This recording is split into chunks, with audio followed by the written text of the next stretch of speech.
I want to end the engagement. Chloe stood in the center of my office, her tone crisp and final. I didn't look up. My fountain pen hovered half an inch above the document. Reason? I found real love. The air in the room solidified. Outside the floor-to-ceiling windows, the Manhattan traffic streamed silently below. I am a CEO of Sterling Capital. She is the heiress to Vanderbilt Holdings. A marriage between our families was the outcome the entire social circle expected. For the past 3 years, Vanderbilt Holdings had climbed from a mid-tier company to a billion-dollar player solely because I've been backstopping their losses with cold, hard cash. Today was the day I was scheduled to sign a $1 billion interest-free capital injection agreement. With this money, the Vanderbilts would secure the massive Skyline project in Long Island City and finally gain a solid foothold in the market. And she chose this moment to run in here and tell me she was in love with someone else. I set down my custom gold Parker pen and looked up at her. Chloe was wearing a Chanel haute couture suit, arms crossed, chin raised, her eyes filled with poorly concealed arrogance. Ethan, all you do is work and attend board meetings. Being with you, I feel zero emotional connection. Julian is different. He understands romance. He understands my soul. He's got back from Wall Street. He's a genuine financial prodigy. She slid the $4 million pink diamond engagement ring off her finger and slapped it onto the desk. Click. Here's your ring back. Let's part on good terms. As for the business cooperation between our families, I hope you can keep personal and professional matters separate.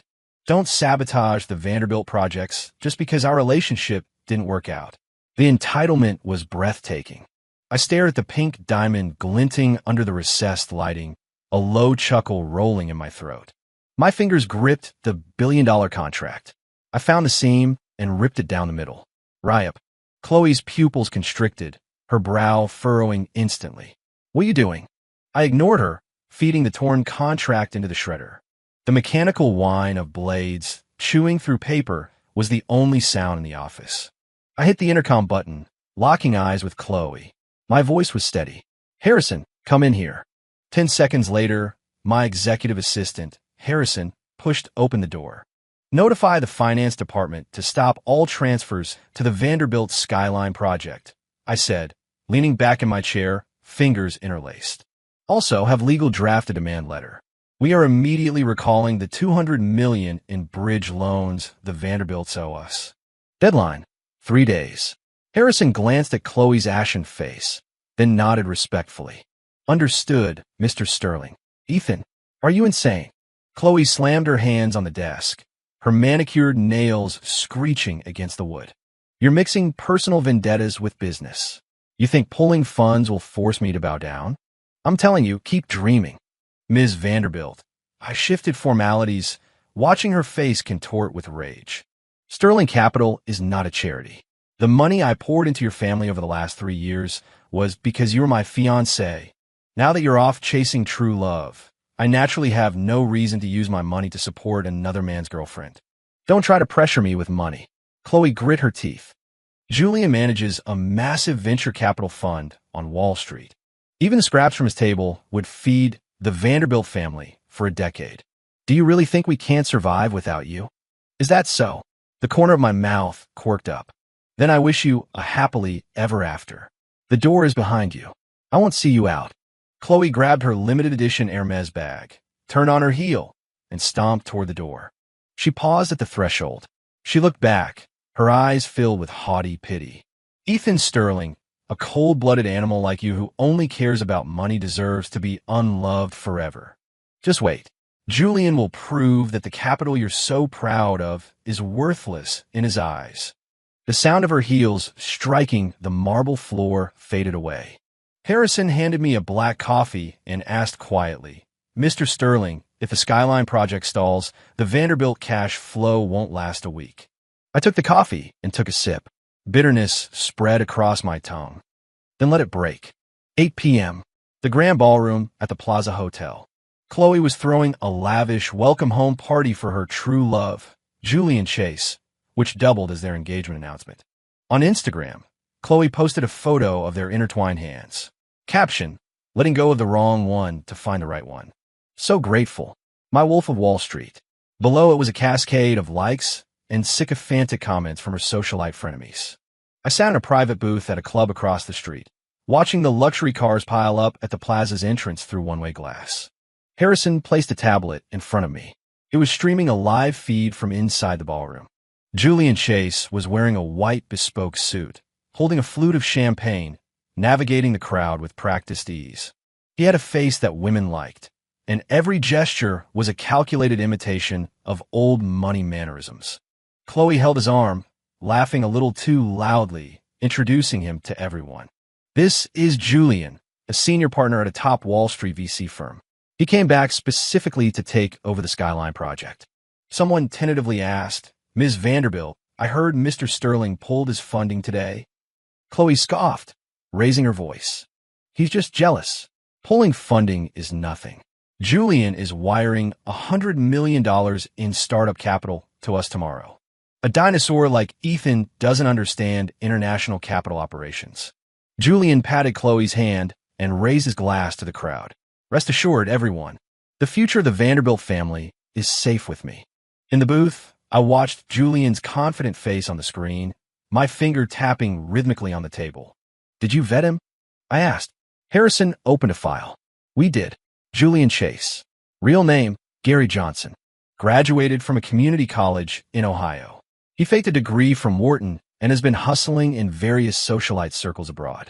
His Wall Street VC firm is a shell company he registered himself. His only asset is a rented Lamborghini." I smiled. "A textbook con artist." A few sweet words, and Chloe had handed him the lifeline of her family's business. "Mr. Sterling, the Vanderbilts are scrambling to borrow money to plug the hole in the Skyline project. Should we?" Harrison made a cutting motion. "We don't need to get our hands dirty."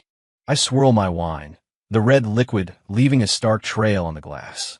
"Call the presidents of the big four banks. Just tell them Sterling Capital is conducting a risk assessment on the Vanderbilt Group." In our circle, the subtext was clear. If Sterling Capital thinks a company is risky, nobody lends them a dime. Also, send the file on Julian's shell company anonymously to the major contractors on the Skyline project. I stood up and walked to the window. The neon lights of the city flickered, illuminating the brutal laws of the concrete jungle. "Chloe, you want a pure love? Let's see if your love can survive when the filter of money shatters against reality." My phone buzzed. A text from Chloe popped up. "Ethan, Julian's money hits the account tomorrow. You're going to regret this." I swiped left and blocked the number. The show was just getting started. The next morning, 10 a.m., penthouse office, Vanderbilt Tower. Crash. A porcelain vase shattered against the wall. Richard Vanderbilt pointed a trembling finger at Chloe. "You ungrateful child. What have you done? Why did Ethan suddenly pull all the funds? And that demand for the $200 million bridge loan. The legal notice is already on my desk." Chloe stood amidst the shards, neck stiff with defiance. "Dad, what are you afraid of? Ethan is just a petty man taking revenge because I dumped him. We don't need him. We have Julian." "Julian? Can that pretty boy cough up $1 billion?" Richard gasped, clutching his chest. "Dad, you're underestimating him." Chloe stepped forward, her voice sure. "He's a partner at a major firm. He promised me last night that $100 million would hit the company account this morning.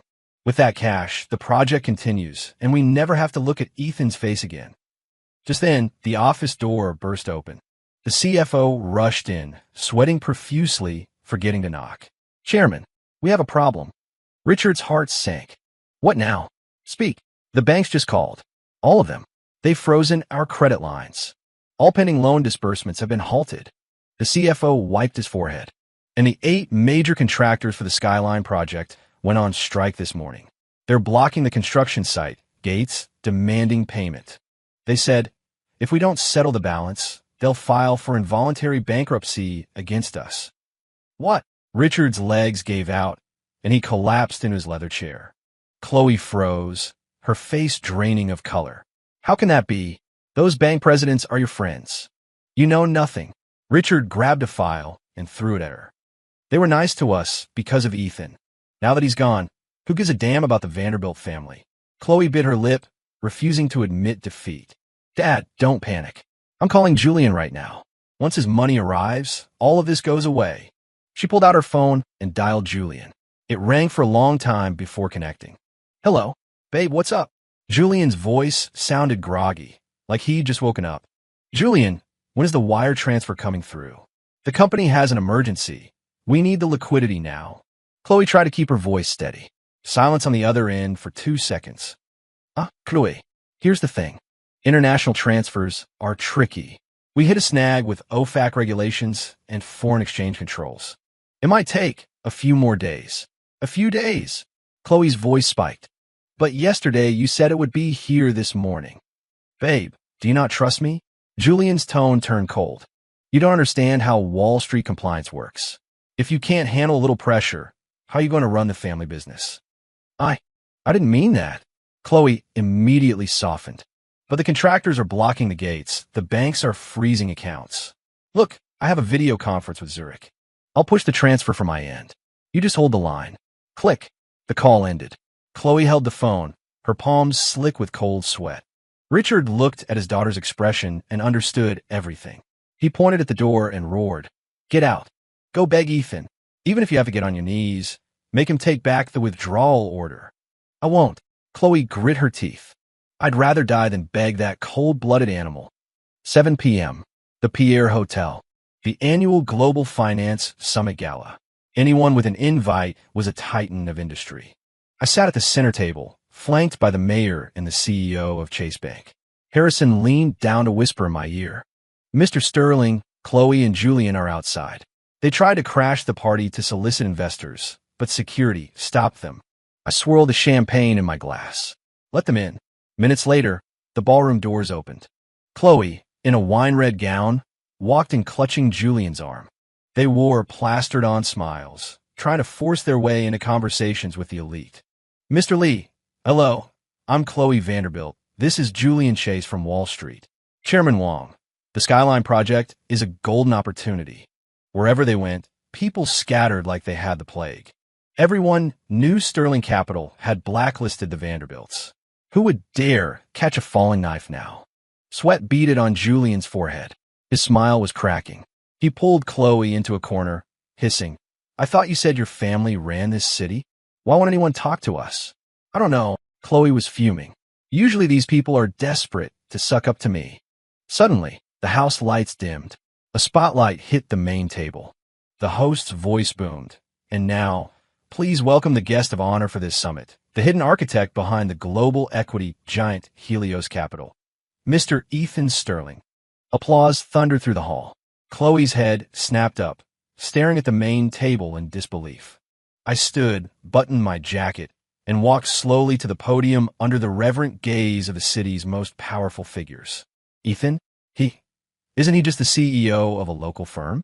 How is he the head of Helios Capital? Chloe's voice trembled. Helios Capital managed hundreds of billions in assets. Compared to them, the Wall Street firm Julian bragged about was a lemonade stand. Julian's face went sheet white. His legs began to shake. From the stage, I scanned the room, my gaze landing precisely on Chloe in the corner. Our eyes met. I saw shock, disbelief, and a creeping dawn of terror. My speech was brief. As I walked off the stage, Chloe pushed through the crowd, rushing at me like a mad woman to block my path. "Ethan, you lied to me. You have all this power. Why didn't you ever tell me?" Her eyes were red, her voice shrill. The dignitaries around us frowned. Security stepped forward immediately. I stopped, looking down at her like a stranger. "Ms. Vanderbilt, am I required to submit my asset portfolio to you? You're enjoying this, aren't you?" Chloe pointed a finger at my face.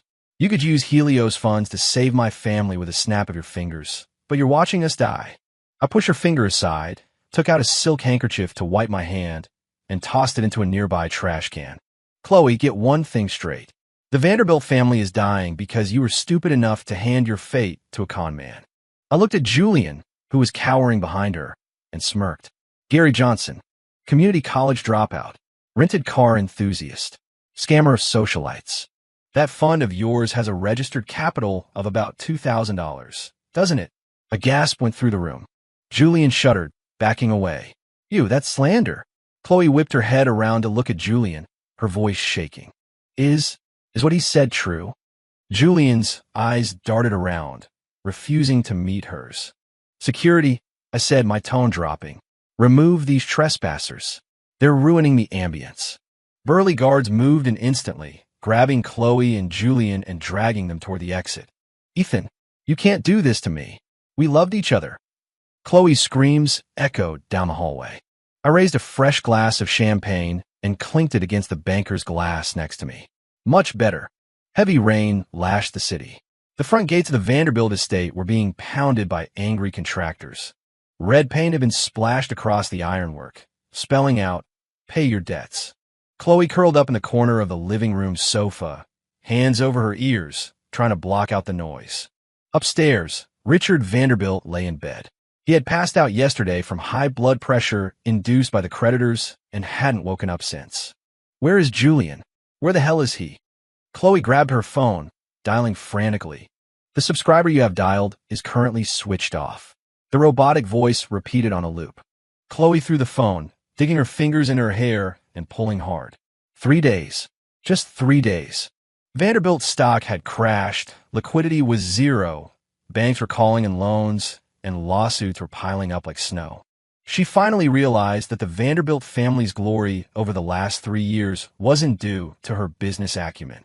It was because Ethan stood behind her. Ethan left, and the sandcastle collapsed. The banging on the gate got louder. Someone was climbing the wall. Chloe bolted up, ran to the garage, jumped into the only remaining Porsche, and sped out into the storm. 30 minutes later, the Porsche screeched to a halt in front of Sterling Tower. Chloe didn't even grab an umbrella. She ran into the rain, throwing herself at the revolving doors. "Let me in. I need to see Ethan." 2 security guards blocked her path like stone statues. "Ms. Vanderbilt, Mr. Sterling has left instructions. No one from the Vanderbilt family is allowed entry. I'm his fiancée. You dare stop me?" Chloe screamed, her expensive makeup running down her face in dark streaks, looking like a ghost. A guard pushed her back firmly. "Ms. Vanderbilt, have some dignity. The engagement is over." Chloe fell into a puddle, muddy water soaking her dress. Just then, a black Rolls-Royce Phantom emerged from the underground garage and pulled up slowly in front of her. The rear window rolled down a third of the way. I sat in the shadows, watching Chloe in the mud. "Ethan!" Chloe scrambled toward the car, gripping the door handle, her nails scratching against the paint. "I was wrong. I was so wrong. Please save my family. If you invest, I'll marry you right now. I'll do whatever you say." I looked at the face that was once so proud, now twisted with abject fear. "Marry me?" I laughed dryly. "Chloe, do I look like I collect trash?" I picked up a document folder and tossed it out through the gap in the window. It hit Chloe in the face and scattered into the puddle. "That is an acquisition agreement for Vanderbilt's core assets. Price, $10 million. $10 million. Chloe shrieked. "Those assets are worth $3 billion. This is robbery. You don't have to sign." I hit the button to roll up the window. "By sunrise tomorrow, your company enters involuntary bankruptcy liquidation. You won't even get the $10 million then." The window sealed shut. "Drive." The Rolls-Royce crushed the water on the pavement and sped away. In the rearview mirror, Chloe knelt in the rain, clutching the wet contract, wailing in despair. 2 a.m. Chloe dragged her soaked body back to Julian's bachelor pad like a walking corpse. She used the spare key to open the door. The living room was a disaster zone. Suitcases were open on the floor. Julian was stuffing wads of cash and luxury watches into a bag. Hearing the door, he spun around. Seeing Chloe, panic flashed in his eyes, followed quickly by malice. "What are you doing here?" Julian snapped, continuing to zip his bag. Chloe stared at the suitcases, her eyes landing on a document on the table. It was the mortgage contract for the villa legally under her name. "Where are you going?" Her voice was raspy. She stepped forward. "You mortgaged my villa for $3 million? Where is the money?" "Money? Wired to an offshore account, obviously." Julian sneered, dropping the act entirely. "Chloe, your family is finished. If I don't leave now, do I stay and pay your debts with you?" "You liar." Chloe lunged at him, grabbing his throat. "You calm, man. You said you'd help us. Give me the money back." Julian shoved her hard. Chloe flew back, her forehead smashing into the corner of the coffee table. Blood instantly gushed out. "Elite, you're just stupid." Julian loomed over her, mocking. You really think you're some business genius? Without Ethan Sterling, you're nothing. I promised you the moon, and you handed over the keys to the kingdom. And you canceled the engagement? Ha ha! I've never met a woman as dumb as you in my life. Chloe clutched her bleeding head, her brain buzzing. Julian's words cut deeper than the glass. She was stupid. She mistook Ethan's patience for weakness, and a con man's lies for true love. Give me the money. That's for my dad's medical bills. Chloe crawled toward him, grabbing his leg. Get off. Julian kicked her square in the chest. Chloe screamed, curling into a ball, gasping for air. Julian grabbed his suitcase, stepped over her body, and walked to the door. Chloe, since we slept together, I'll give you a tip. When you start working as an escort, try to be a little smarter about the clients you pick. Slam. The door closed. Chloe lay on the cold floor, blood and tears mixing in her mouth. Darkness swallowed her whole. 1 month later, ICU waiting room, New York Presbyterian. Chloe sat on a plastic bench, hair matted, eyes vacant. A doctor walked out, holding a clipboard. Richard Vanderbilt suffered a massive cerebral hemorrhage. We saved him, but he'll be in a wheelchair for the rest of his life. The family needs to settle the bill for the next stage of treatment. Deposit is $50,000. Chloe opened her purse with trembling hands. Inside were a stack of maxed-out credit cards and $40 in cash. All her accounts were frozen by the courts. Julian had taken a mortgage money and vanished into Southeast Asia. Doctor, can I have a few days? Chloe whispered. The doctor sighed, shook his head, and walked away. Heavy footsteps approached from down the hall. Harrison arrived, flanked by 2 corporate lawyers. Ms. Vanderbilt. Harrison handed her a document and a pen. The bankruptcy liquidation is complete. This is the final asset transfer confirmation. Once you sign, the Vanderbilt Group officially belongs to Sterling Capital. Chloe looked at the paper, black spots dancing in her vision. Where is Ethan? I need to see Ethan. She jumped up, grabbing Harrison's sleeve. Mr. Sterling is very busy. He doesn't have time for irrelevant people. Harrison shook her off coldly. Please, just one meeting. My dad needs money for surgery. If he pays for it, I'll work for him as a servant. Anything. Chloe's knees gave out, and she collapsed at Harrison's feet. Harrison took a step back, his eyes void of sympathy. Ms. Vanderbilt, you seem confused. Mr. Sterling runs a business, not a charity. Your father's fate has nothing to do with us. Sign the paper. Don't waste our time. Chloe slumped to the floor. Shaking, she picked up the pen and signed her name. Each stroke felt like it was carving out a piece of her soul. Harrison took the file and turned to leave. At the corner, he paused and looked back. By the way, Julian Chase was arrested at the border. Guide Froth, but he blew most of the money already. Good luck, Ms. Vanderbilt. Chloe's world went black, and she fainted. 3 months later, a bitter autumn wind swept dead leaves across the sidewalk. Outside the Sterling Tower lobby, security was shooing away a woman in ragged clothes. Move it. This isn't a shelter. Chloe wore a pilled, oversized sweater. She clutched a plastic bag tightly. She was skeletal, cheekbones protruding, her eyes holding a frantic, unhinged light. I'm not leaving. I need to see Ethan. I'm his fiancé. Fiancé? The Vanderbilts went bankrupt months ago. Scram before I call the cops. The guard shoved her. Chloe fell, and the contents of her bag spilled out, empty plastic bottles she'd collected for recycling. The automatic doors slid open. I walked out in a trench coat, surrounded by executives. Chloe saw me. Her eyes lit up like she'd found God. She scrambled up and rushed toward me. Ethan! Ethan! The guards panicked, tackling her to the concrete just 2 feet from me. I stopped, looking down at the woman pinned to the ground near my polished dress shoes. Let her go, I said. The guard stepped back. Chloe crawled up to her knees, reaching for my leg. I took a step back. Ethan, I was wrong. I know I was wrong. Chloe looked up, snot and tears streaming down her dirty face. Julian was a liar. He ruined everything. Only you really loved me. Can we start over? I promise I'll listen to you. I'll do whatever you want. She sobbed, banging her forehead against the pavement. Thud, thud. Blood began to smear on the stone. Executives and passers-by stared, whispering. I looked down at her, feeling absolutely nothing. Chloe. My voice was quiet, but it cut through the wind. She stopped banging her head, looking at me with desperate hope. Do you really think a man who shreds a billion-dollar contract without blinking cares about a piece of trash that betrayed him? Chloe's expression froze. You aren't here because Julian tricked you. You're here because you were arrogant, stupid, and greedy. I leaned in slightly, my eyes cold. You destroyed the only wall protecting you from the world.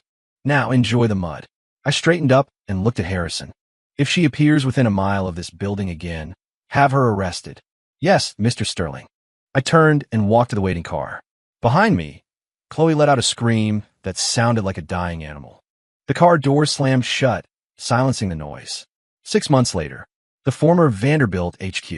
A massive crane was lowering the letters Vanderbilt from the top of the skyscraper. Replacing them were letters gleaming with cold metallic precision, Sterling. I stood on the plaza for the unveiling ceremony. Cameras flashed. Reporters thrust microphones in my face. Mr. Sterling, you acquired Vanderbilt assets for pennies on the dollar. Rumors say this was a calculated hostile takeover. What is your comment? I smiled a perfect media trained smile at the lens. Business is survival of the fittest. Vanderbilt failed due to poor leadership.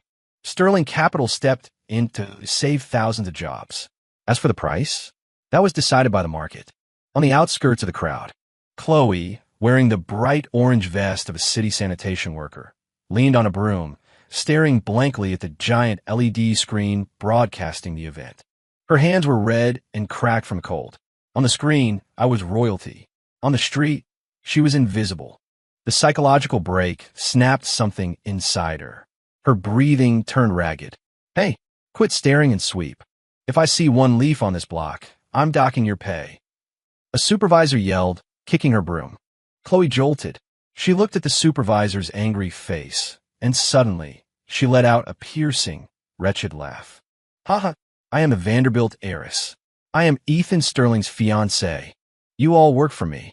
She threw the broom down and started running into the street, waving her arms. Julian, give me my money.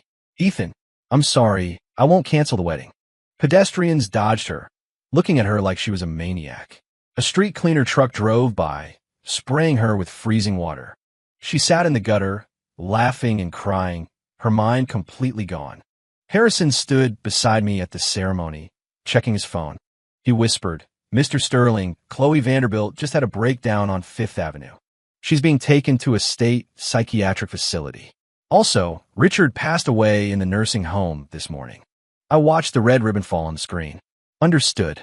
The dust had settled. The debts were paid. 5 years later, Sterling Corp was now the undisputed king of the American capital market. I stood in my office on the 120th floor, looking down at the glittering lights of New York City. The intercom buzzed. Mr. Sterling, the Phase 2 plans for the Skyline District are in your inbox. Good. I took a sip of espresso and walked to the window. The glass reflected my face. Older, sharper, colder. Over the last 5 years, I had climbed over the bones of countless competitors to reach the summit. Occasionally, I thought of that rainy afternoon and the woman bleeding on the pavement. I heard that in the state hospital, she repeats the same action every day. She takes a napkin and pretends to sign a billion-dollar contract.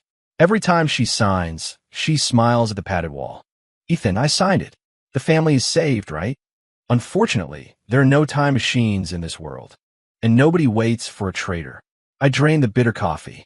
The liquid burned down my throat, fueling the ambition that never slept. I turned back to my massive desk. New prey had appeared on the horizon. Ethan Sterling's empire was just getting started.